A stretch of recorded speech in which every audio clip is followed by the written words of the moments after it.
Para receber todas as novidades do canal, inscreva-se e se curtir o vídeo, clique em gostei. Aproveite para acompanhar a Rede Super nas redes sociais.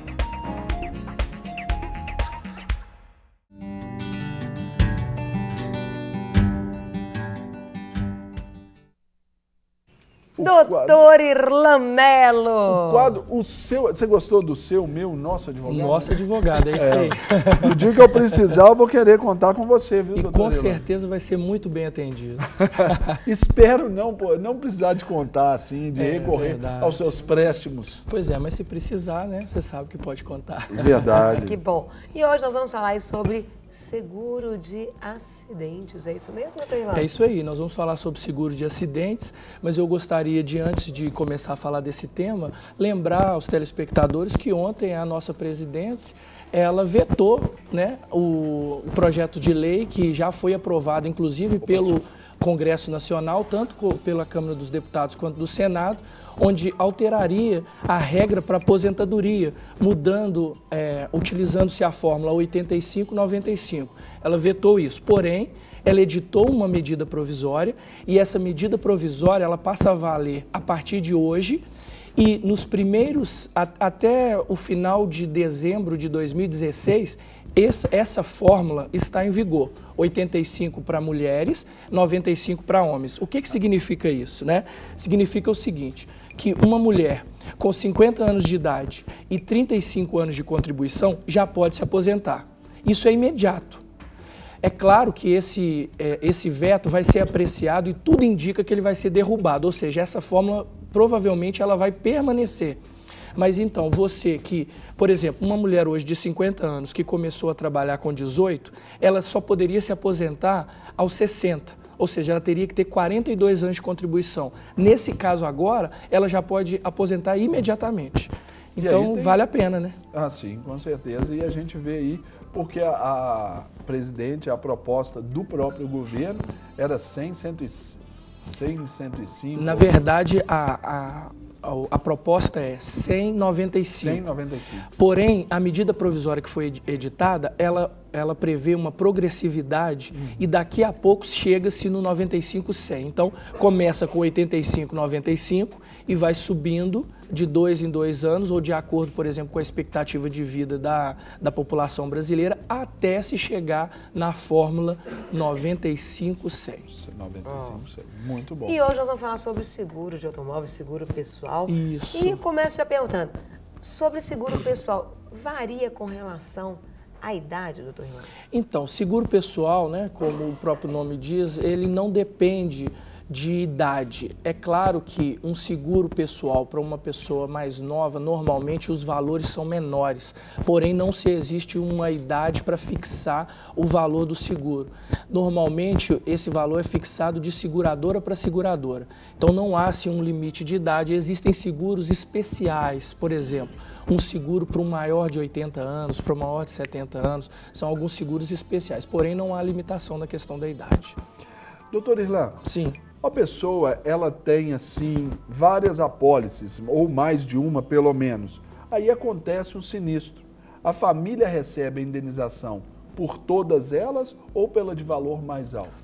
Uma excelente pergunta, Sérgio. Cada pessoa, ela pode ter várias apólices de seguro. Agora, cada apólice, se não for determinado pela pessoa estipulante quem serão os beneficiários, quem vai receber são os beneficiários legais, ou seja, se tiver esposa, os filhos, pais, de acordo com o que é o legal. Porém, se ela tem mais de uma apólice, ela vai receber individualmente por cada apólice. Então, não se soma. Talvez as pessoas possam pensar assim, eu tenho mais de uma apólice na mesma seguradora. Mesmo assim, ela vai receber individualmente por cada apólice. Afinal de contas, ela paga por todas elas. Claro, individualmente, né? Tem uma pergunta aqui para o senhor, doutor Irlan.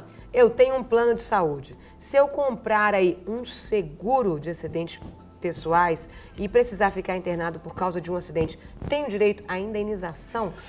Com certeza, e é bom que a gente tire uma dúvida também, que sempre as pessoas falam, se esta internação for num hospital público, mesmo assim a pessoa tem direito à indenização.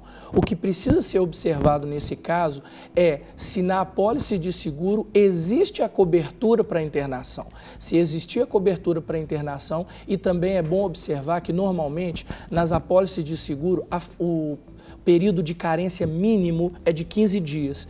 Então, estando ultrapassado o período de carência e havendo a cobertura, independentemente de hospital público ou particular, sim, mesmo que a pessoa tenha plano de saúde e receba todo o atendimento via plano de saúde, ela tem direito também à indenização pelo fato da internação. Muito bom, certo? Olha só que chique. Interessante. Doutor Irlan Mello, um arquiteto, um dentista, precisa ali de trabalhar com as mãos. Sim. E ele tem um seguro que lhe garante aí os dias parados no caso de um acidente. E ele vai, ele quebra a mão, quebra o dedo, e ele tem que ficar parado aí, por exemplo, por 3 meses. Como que ele faz para receber esse seguro? Então, ele precisa, em primeiro lugar, ele tem que abrir um processo na seguradora para comprovar essa alegação. Então, vamos imaginar, ele tem um seguro de acidentes pessoais, ele utiliza suas mãos para trabalhar, né, como você disse, um arquiteto, um dentista, e por um acidente ele fica impossibilitado de exercer a sua profissão. Nessas circunstâncias, ele deverá abrir o processo junto à seguradora, comprovar a sua incapacidade. Como se comprova? Laudos médicos, laudos de internação, uma documentação que a seguradora exige para que se prove. Eu não sei se você se lembra, mas algum tempo atrás, por exemplo, nós vimos situações em que as pessoas, para fraudar os seguros, colocavam gesso como se tivesse machucado e depois elas tiravam o gesso. Corrupção, né, Carol? Que nós falamos aqui no programa de ontem. Né? Já reparou isso? Ou seja, para levar vantagem. As seguradoras, normalmente, elas têm uma equipe de investigação para saber se de fato aquilo é real necessário. ou Aquilo não. é real por ou não. exemplo, seria a pessoa lá, ó, quebrei a mão. Aí a seguradora pode pedir, então, nesse caso, talvez um raio-x. Até um perito dela. Exatamente. Pode pedir tanto o raio-x para se comprovar, quanto que o segurado se submeta a uma consulta num perito indicado pela seguradora. Muito bom. É uma burocracia interessante essa. Eu acho que, desde É o mínimo. se trabalhando dentro da realidade, né, é importante. Eu acho que deve ter sido algo que não era o pensamento original, mas houve uma necessidade disso, infelizmente, Adequações. diante das coisas erradas que vão surgindo, da Não é dureza verdade? do coração do homem, né? Infelizmente. Nós vemos, por exemplo, no caso dos carros, que as seguradoras têm as oficinas credenciadas, É né? verdade. Que são aquelas que de fato avaliam se aquele dano que está sendo indicado é realmente o dano que aconteceu. Então, nos seguros pessoais acontece a mesma coisa. Então, pense bem antes de tentar fraudar o seguro. Né? Não tem que pensar, não tem que fazer. Pronto. Verdade, verdade. Uma pergunta, doutor Irlan, a pessoa que tem alguma deficiência, Sim. ela pode fazer um seguro de acidente pessoal? Com certeza ela pode fazer o seguro de acidente pessoal, mas ela precisa, no momento da contratação, informar o seu grau de invalidez. Tem pessoas que a invalidez ela é permanente, tem outras pessoas que a invalidez ela tem um determinado limite. Existem casos, por exemplo, de pessoas que são curateladas de forma parcial, ou seja, elas podem exercer as atividades da vida civil desde que assistidas, acompanhadas por uma pessoa que vai auxiliar. Então, sim, é possível fazer, mas isso precisa estar bem claro na contratação.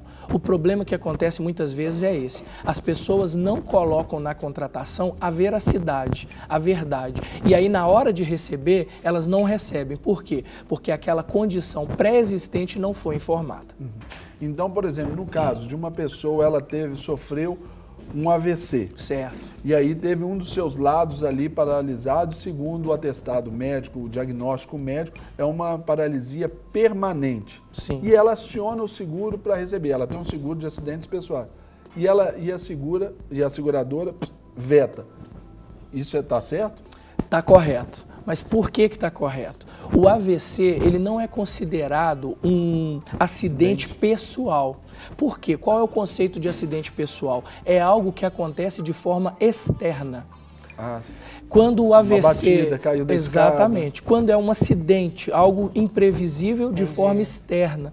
Mas quando é algo do nosso interior, algo que acontece de dentro para fora, não se enquadra na questão do acidente. Aí podem ter outros tipos de cobertura. Por exemplo, cobertura de invalidez. A invalidez é permanente? A invalidez ela é temporária? Se ela for permanente, ele vai receber... Então tem que estabelecer o que tem que ser observado é que tem que estar no contrato. Exatamente. Então, não seria enquadrado em acidente pessoal, mas pode sim receber uma indenização por uma invalidez. Tem pergunta? Pode enviar para cá 3209-3301, opção 1, ou 3253-3320, fala ao vivo e a cores, não é mesmo? Com toda certeza. Você já pode mandar sua pergunta Isso mesmo. direto para o seu advogado, que aqui está, E tem uma Dr. pergunta Irlan aqui, Mello. ó, pro seu advogado. Tem uma Manda essa pergunta que ele responde tudo. O cara é Sou bom. motorista profissional e comprei um seguro de acidentes pessoais. Perdi uma perna num acidente que sofri, mas a seguradora se recusou a pagar a indenização sob o argumento de que eu não fiquei totalmente inválido. Quem está com a razão? Uma boa pergunta, Carol. Nesse caso específico, eu precisaria, por exemplo, ter acesso à apólice de seguro para avaliar. Existem apólices de seguro onde se constata o seguinte, que no caso, por exemplo, de acidente, desde que a pessoa perca os membros inferiores. Nesse caso, por exemplo, ela perdeu um membro inferior e não as duas pernas. Às vezes a gente fica falando essas coisas e as pessoas ficam imaginando, né, um caráter emocional. Porém, na hora de se fazer um seguro, você não pode levar em conta o caráter emocional. Você tem que prestar bastante atenção na questão contratual. O que você está assinando?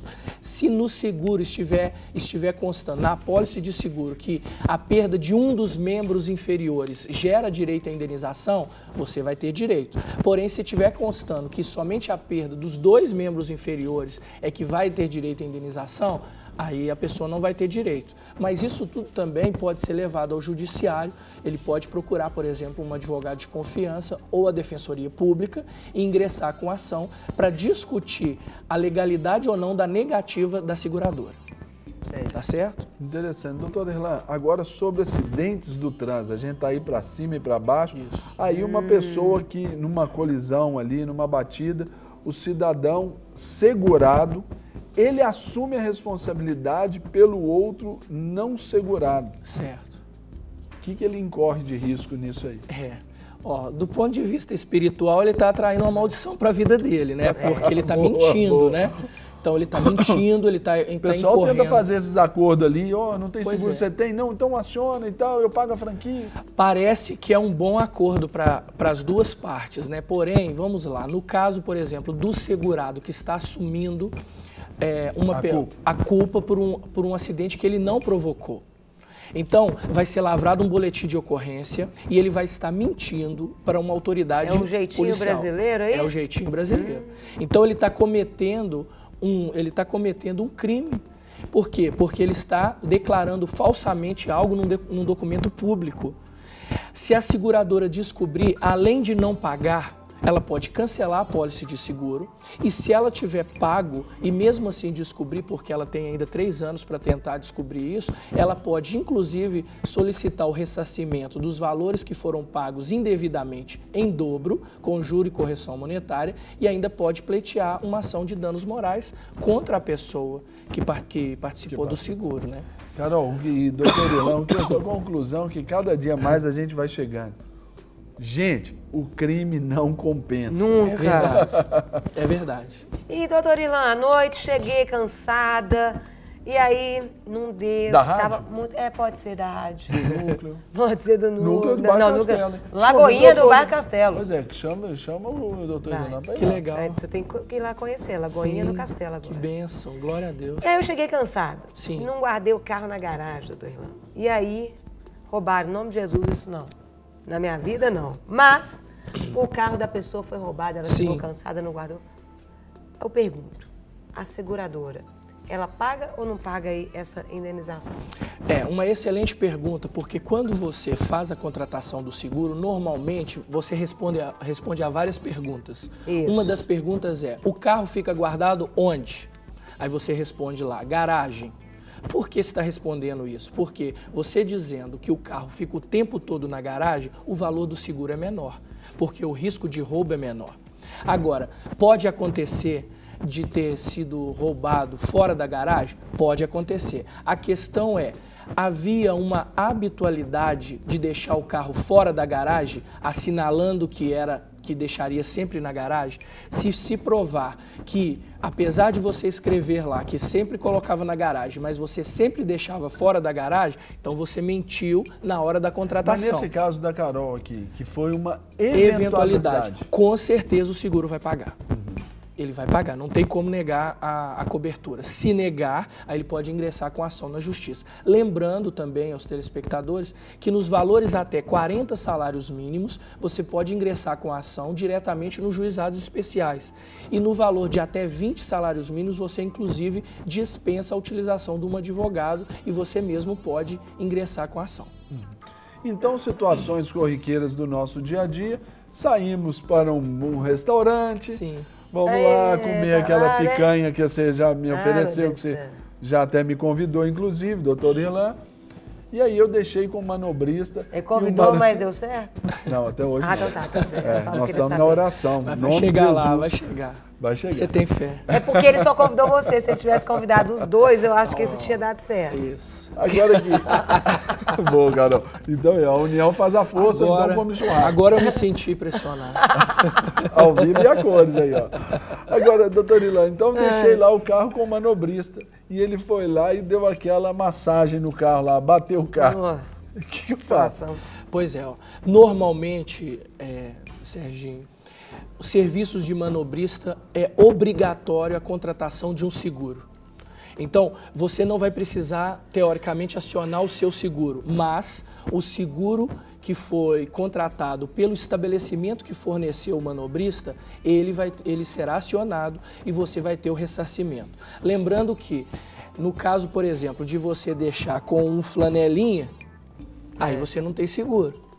Não é? A responsabilidade, por exemplo, se você entregou o carro para uma pessoa que você não sabe se é habilitado e essa pessoa sofre um acidente com o seu carro e o seguro comprovar que não era você que estava dirigindo, que era outra pessoa inabilitada, o flanelinha ou uma pessoa menor de idade, automaticamente ele não vai ressarcir os prejuízos. Mas se for um manobrista de uma empresa onde há um seguro, com certeza sim haverá o ressarcimento. Agora imaginemos, por exemplo, uma situação que você vai no restaurante e o restaurante não tem seguro.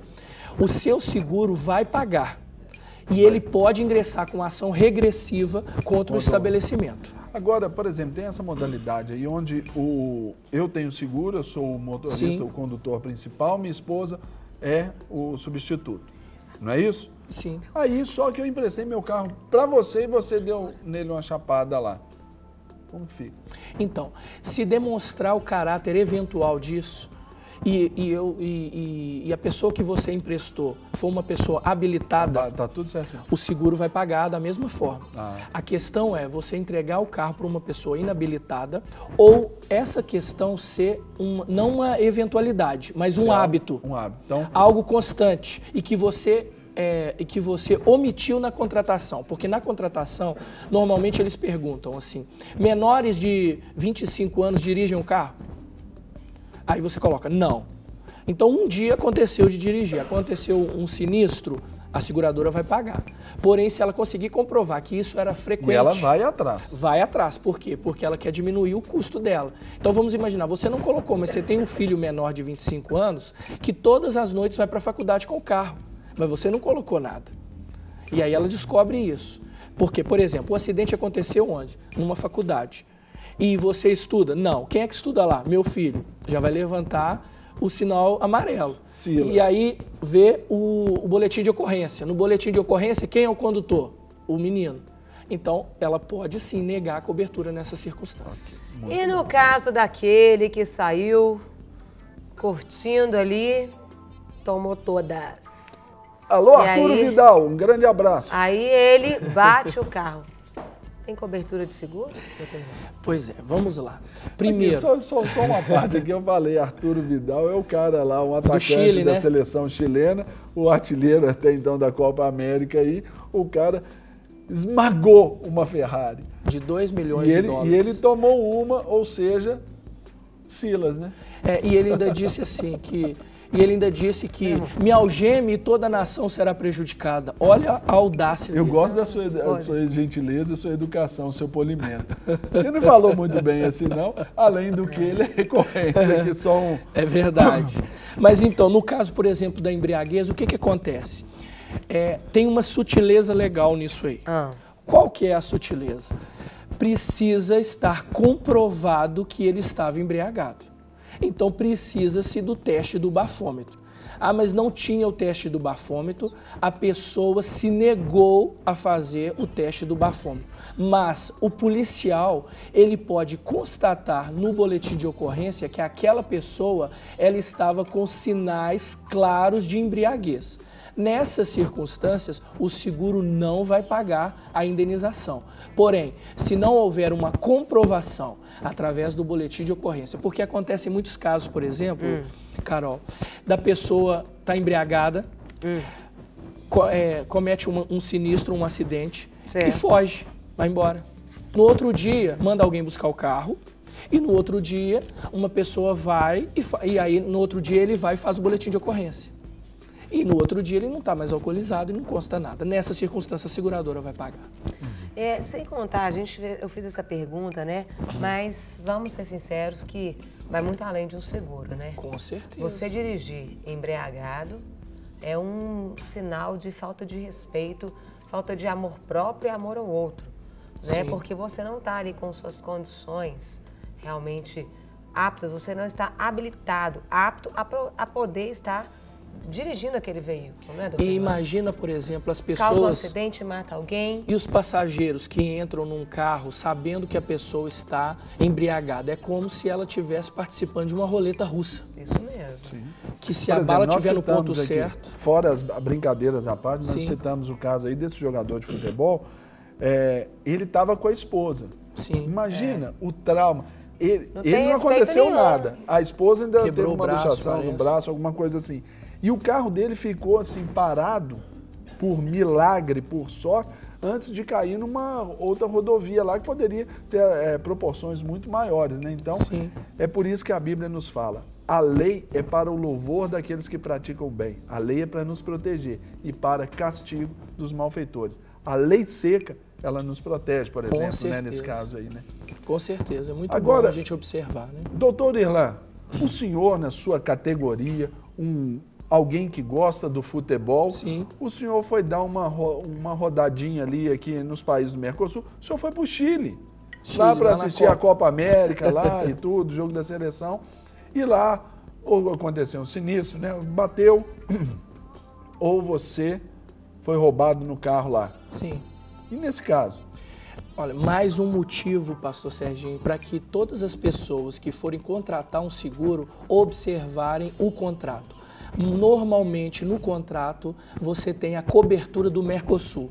Tendo a cobertura, você vai receber. Não tendo essa cobertura, existe uma contratação chamada Carta Verde, onde você contrata exclusivamente para a viagem. É o seguro de viagem internacional. Mesmo que você esteja dirigindo, mesmo que você viaje com o seu carro, você pode utilizar este seguro ou essa carta verde para que você esteja protegido. É muito importante. Eu tenho casos, por exemplo, no escritório que pessoas viajaram com a cobertura de um seguro internacional e lá no outro país passou mal.